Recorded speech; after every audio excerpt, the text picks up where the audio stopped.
Hey, so welcome back, and I hope you had a great weekend. Maybe you played some Helldivers 2 because that game has absolutely blown up online. People are loving Helldivers 2, when the servers are actually working, that is. But honestly, it's really crazy to think about. The two biggest games this year have both been surprise budget titles that most people didn't even really know about before their official release, being Palworld and Helldivers 2. I mean, we can even go back as far as August of last year when Baldur's Gate 3 found itself in a very similar situation. It just took a lot of people by surprise. Now let me ask you this. What does that tell you about modern gaming? First off, I think that just tells you that fans want fun games that doesn't just prey on you with all that different monetization. But also, one thing that all of these games have in common is the hype that Steam specifically brings, especially as it tracks concurrent players. And that is something that we will talk about today with Helldivers 2. Now, beyond that, we do have some pretty major news to talk about. Despite Helldivers 2 and the success that it's having, there does seem to be some very real trouble brewing over at Sony, and this actually sounds pretty serious in the grand scheme of things. Then we will also talk about that now confirmed Nintendo Direct. It is real after all, and it is happening this week. Let's go and get right into it, though, starting off with this PlayStation situation. Last week, they revealed their quarterly financial reports, and at first glance, it looks okay for what it is. They're selling a lot of consoles, much more than their main competition being Xbox, and they're also selling a lot of games. So what exactly is the problem, and why are people suddenly freaking out about PlayStation and their future? Like, some people are legitimately acting like PlayStation is doomed, and while I think that might be a little exaggerative for the time being, there is, however, a problem with PlayStation's fundamental way of doing business, and they do need to change some things for their future health. We'll come back to that here in just a moment. But if you heard what Sony's chairman said last week, you'll quickly understand that this is the truth. This video is not exaggerative. I'm not just trying to create some narrative out of thin air. This is a very real situation, and there is a very real concern within Sony specifically regarding how PlayStation runs their business. But you know what? You don't have to believe me in what I'm saying here. Let's go and just take a look at what Sony's chairman said about PlayStation's first-party studios last week, because this is the key to their problems. This is what he said. I've also visited studios, and everyone is working really hard to fulfill their responsibility to try to optimize the business, and I understand that. People who work in the PlayStation studios have very high motivation. They're very motivated. They're very good people, and they have great creative minds and knowledge of live streaming. However, having said that, when it comes to the business, I think there is room for improvement, and that's to do with how to use money, the schedule of development, and how to fulfill one's accountability towards development. Those are my frank impressions. I will continue to engage in dialogue with the people so that we can find the right way to proceed. So when you pair this statement with what we already know thanks to the Insomniac hack from last year, you'll be able to quickly break down what he's trying to say. It's about those ballooning budgets for AAA games, and also the lengthy development time. We've kind of covered this on the channel in the past, but this is a lot more important than what people currently realize. I want you to just kind of think back to the PlayStation 3 generation for just a moment, when Naughty Dog dropped Uncharted 1 through 3 and The Last of Us on top of that. That was all during one single generation. Now, fast forward to today and look at what Naughty Dog has brought us for the PlayStation 5. They've yet to release a single brand new game. And when they eventually do, how many copies are they going to need to sell in order to make a profit? These budgets and the development time has really gotten out of control by this point, and it's really starting to hurt PlayStation. Now, I don't want to be all doom and gloom. I really like the PlayStation brand, and I like their first-party games. But after Sony gave this financial report, and after Sony slashed their $25 million forecast target for the PlayStation 5 during its fiscal year, their shareholders responded. They lost $10 billion of stock over the last week, and this is what analysts are saying about the situation. The shipment forecast cut for the PlayStation 5 is not what is disappointing. What is disappointing is the low level of operating margin. Their revenue on digital sales, add-on content, digital downloads are at all-time highs, and yet their margins are at decade lows. This is just not acceptable. So when you hear that, what it kind of says is that these big AAA games, despite them selling 10 million units, it's just not enough for them to make a profit. So what does that tell you? It tells you that their budgets are out of control. And I think that's what the chairman is ultimately referring to. He says that these teams are creative and that they're highly ambitious. They make these massive games that fans want to be a part of. And clearly, that's been a boon for the PlayStation brand over the last 2 generations. That's one of the reasons that their consoles have sold very, very well. But he's also saying that these studios need to be more responsible in how they use their money. I mean, sure, you can make great games that you spent $300+ million on, and you can spend 6+ years making these games. Fans ultimately might be impressed when these games eventually release. But financially, is that actually sustainable? Because currently, they're not really bringing a lot of money back into PlayStation. That's the big concern currently. How sustainable is this strategy? And if it's not sustainable, how exactly do they go about fixing it? Do they need to scale back their games? Do they need to cut back on some of those cinematics and focus a little bit more on gameplay? Or do they need a healthier variety for their games like we used to see from PlayStation? What happened to games like Gravity Rush, Little Big Planet, and Sly Cooper? You know, we used to get these type of games on a regular cadence. I mean, sure, they don't sell 10+ million copies like a Spider-Man or a God of War will, but they also don't necessarily need to in order to make a profit. You know, just look at Helldivers 2 as an example. It's a smaller scale game that's selling for $40, and it's making them a ton of money. It has been a big hit for PlayStation. All this, though, I think kind of tells you exactly why Sony mentioned that they're going to more aggressively target PC. Now, I don't know if this necessarily means that they're suddenly going to release all of their games day and date on PC. That's still a big question when it comes to their single-player content. But PC will, without a doubt, be an important factor to the PlayStation business going forward. They need to expand and make more money outside of just their PlayStation consoles. In the meantime, though, they do need to work on bringing these budgets down. And that's going to be a very interesting narrative for the next few years. Technology has exponentially improved throughout the last 3 decades. And while, you know, as a fan, that has been fascinating to witness. You know, we went from pixel art to 3D visuals to now. I mean, look at these games. They look absolutely incredible. But at the same time, we've now, oddly enough, gotten to a point where we're kind of asking ourselves, how far is too much? The further we push these games, the more expensive they get, the more resources that they require. So, I don't know.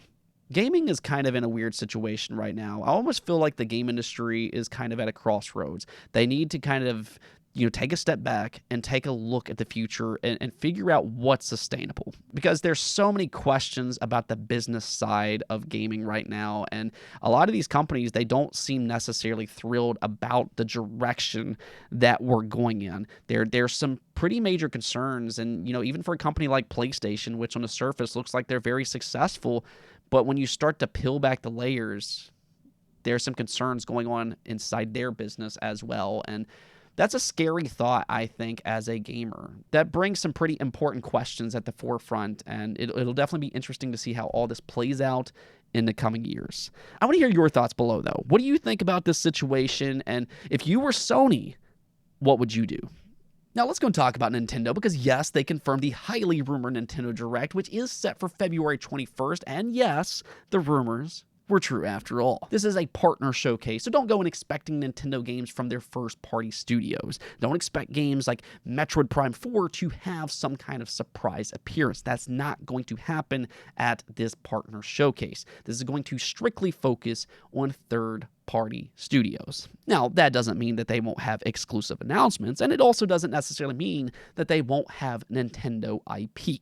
They could still reveal licensed games that a partner is working on. Think about games like Hyrule Cadence as example. That's a game that appeared in a partner showcase because even though it is a first-party IP, it was being developed by a partner. So you can't rule out collaborations like that. However, Pyora, which has a 100% accurate track record as a leaker, has already teased a few announcements on his Twitter account. He seems to suggest that Game Freak will make some kind of an announcement here. They are technically a partner, and more importantly, they don't just make Pokemon games. I certainly would not go in expecting a Pokemon-related announcement this close to Pokemon Day, which is on the 27th later this month. I imagine any kind of Pokemon announcement will be made there instead, but Game Freak does make other games like Little Town Hero.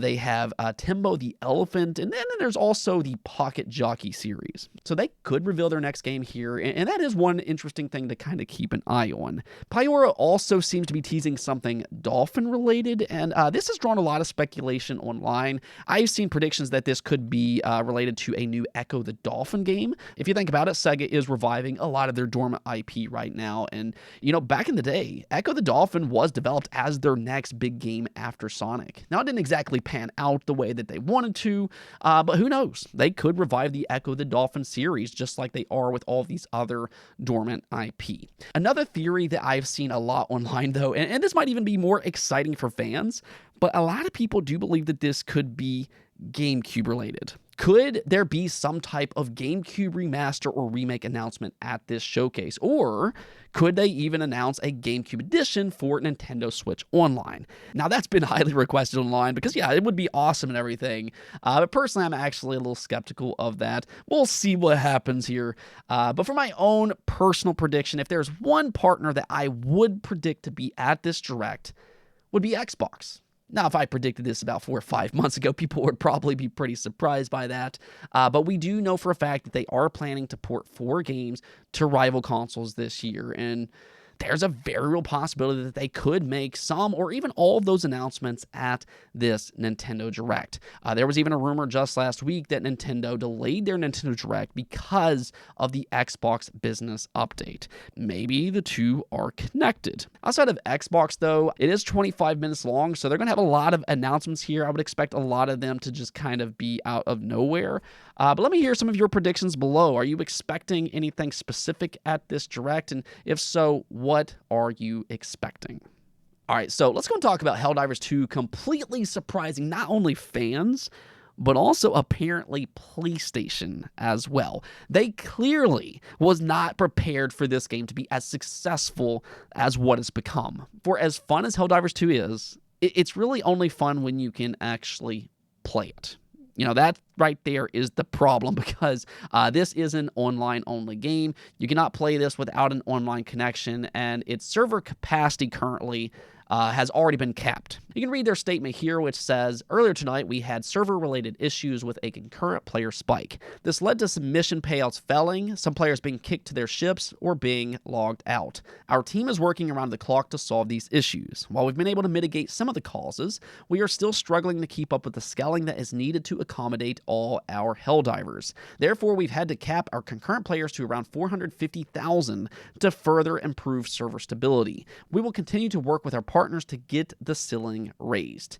So what's happening here is that this game is just absolutely overloaded. On Steam alone, it's already reached 400,000+ concurrent players, which is absolutely insane. And when you combine that with PlayStation as well, they just don't have enough server capacity. So Sony, being their publisher, will need to step up their game here. But you know what? Hey, that's a good problem to have. Yes, it's a short-term frustration for fans. I get that. But this is Sony's first really super successful live service game, and they have to be thrilled by what's going on with Helldivers 2. This is a game that they can really build on over time, and I think it also speaks to the importance that Steam brings. We've talked a lot about day one PC releases in the past and whether or not PlayStation should move forward with that strategy, but I think Helldivers 2 is one such example on why that strategy is great. That word of mouth is incredibly strong, in large part because of the Steam community. People are constantly tweeting about this game, and the concurrent players that it has on Steam.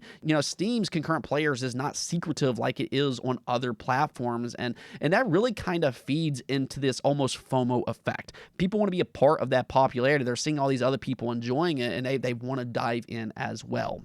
So I do imagine with the success that Helldivers 2 is currently having on Steam, I think Sony's probably looking at that, and I have to imagine that all of their live service games will follow a very similar strategy, releasing both on PC and PlayStation day numero uno. Now, there's still that big question with their single-player content, but I think at least with their live service games, that's probably going to be the plan going forward.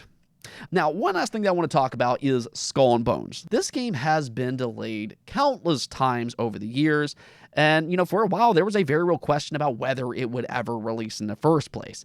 But after all of these years, it is now here in the player's hands. It's only 11 years after Assassin's Creed Black Flag originally launched, but fans can now finally dive in. Here's the question, though. Was the wait actually worth it? Now, that's a very opinionated question. Some people probably are really enjoying this game. But according to critics, which not everybody necessarily are going to trust, but they are describing it as an average game at best. It currently has a 64 overall score on Metacritic with 17 reviews. And, that's not a great sign for a $70 game. I'm actually flabbergasted that they released this game at a $70 price point. To me, I think that's just asinine. This game should have never been $70. I really don't know what Ubisoft was thinking here. I don't know. Take notes from Helldivers 2 is all I can kind of say. It has a much more reasonable price at $40, and it's also, quite frankly, a better game.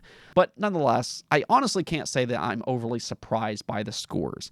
Every time that I saw Skull and Bones, I just was not impressed. I've suggested as much in the past, but I genuinely was hoping that I would be wrong just for the sake of those who were interested. I'm never rooting against the game. Sure, there's going to be times that I look at a game and I'm like, yeah, it's not for me, and I don't really have a high opinion of it, but I'm never actively rooting against a game. I hope that it turns out well for at least the fans that are interested.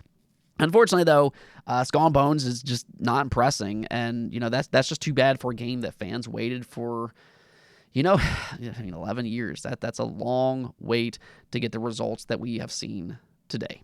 Let me know, though, if you have played this game. Are you enjoying it? Do you agree with critics, or in this case, do you think they are just wrong?